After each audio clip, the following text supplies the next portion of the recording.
Hello দোস্ত, আজকে আমি চলে এসেছি। আজকে আমরা মাঠের মধ্যে, সেই মাঠে দেখে নেবো একদম এই ওই শিয়াল, যাকে বলে শিয়াল, আমাদের মাঠের মধ্যে ঘুরে বেড়ায়। একটা ও দাদা, একটা এটা কিছু বলবেন তো বলে দেন আপনি। এই ধানগুলো কেন কেটেছে এমনি করে মেশিনে? দাদা, এই ধানগুলো এমনি করে কেন কেটেছে? কারণ হচ্ছে যে বৃষ্টির সময় তো হুম। এখন বৃষ্টির সময় ধান কেটে শুকানো দেরি হচ্ছে তার জন্য। তো তার জন্য তো এবছর তো অত দেখতে পাচ্ছ বন্ধুরা তো ও, আমাদের আজকে জল হয়েছে খুব।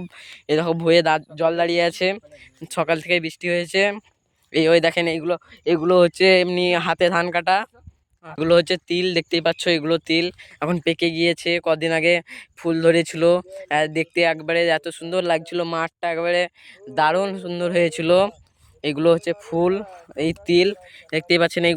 এগুলোতে ফুল ধরে আছে। এগুলো আমাদের গ্রামের তিল।